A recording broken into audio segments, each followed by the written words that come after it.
Kokoro is your faithful guide in Princess Connect Redive. She's so dedicated she even comes to you for absolutely free.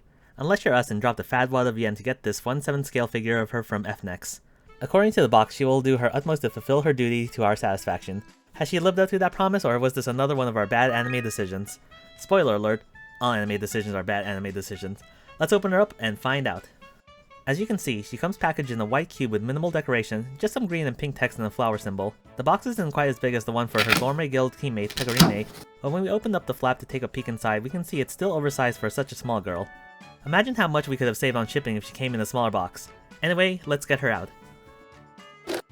So, I was quite excited to get her, so I kind of went crazy opening her up and removed all the plastic film protecting her.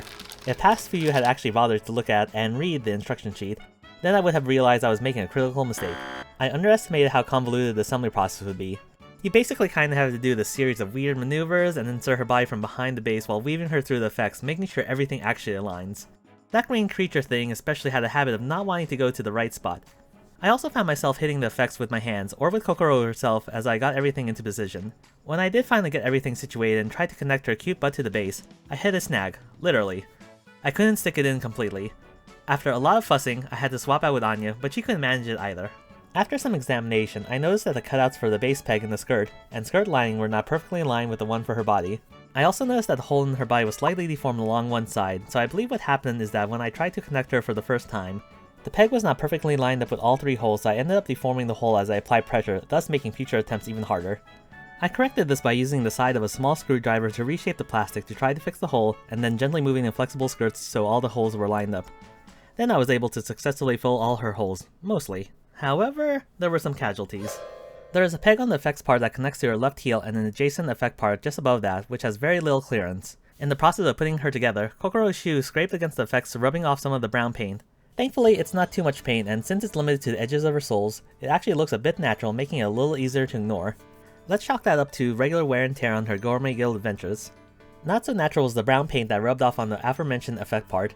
It wasn't too prominent, being on the back side you normally won't see when displayed facing forward, but it still bothered me.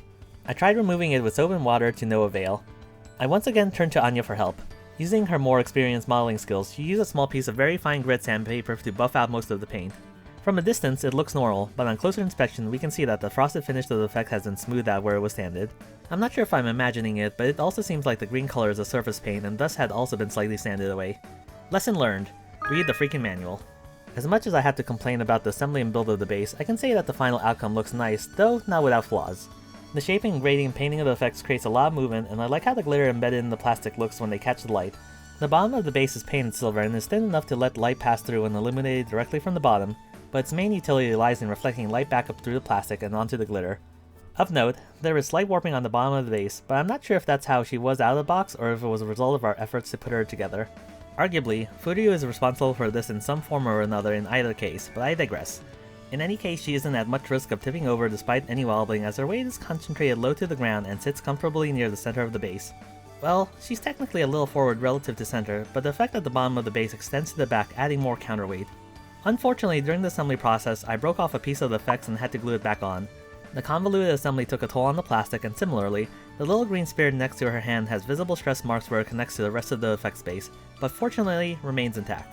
Anyway, the molding of the spirit is simple and clear, though not completely accurate.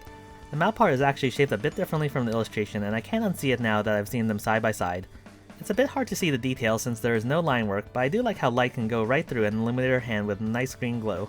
While on the subject of the illustration, when I put it next to the figure, they're not quite as similar to each other as I was imagining in my head.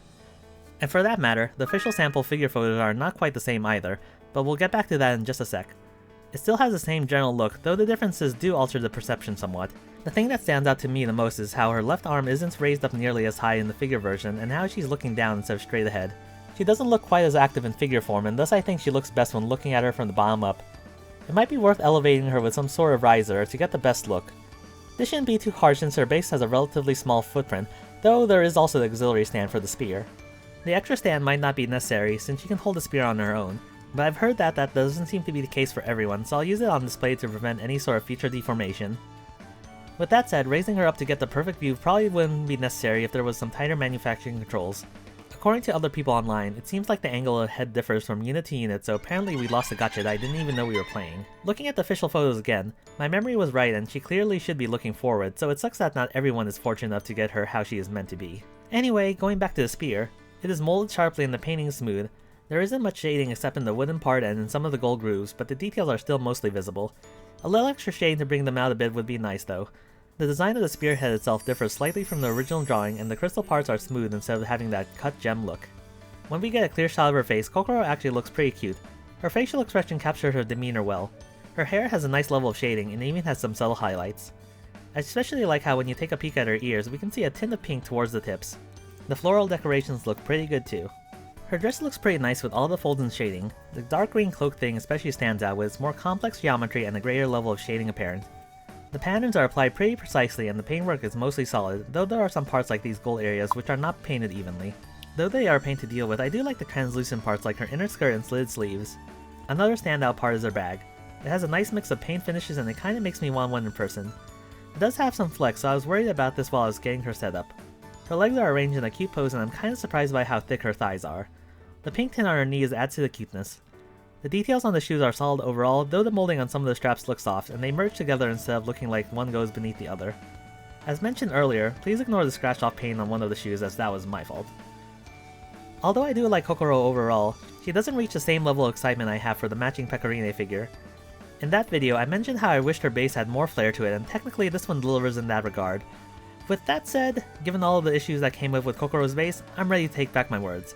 I really love the concept of her base, but there are so many ways in which they could have executed it much better to make it more user-friendly and durable. I'm also not too enthused about that whole variable head angle issue. That really shouldn't be a thing, and I'm not really willing to do surgery to fix that. When everything is finally put together though, she looks quite cute and flashy.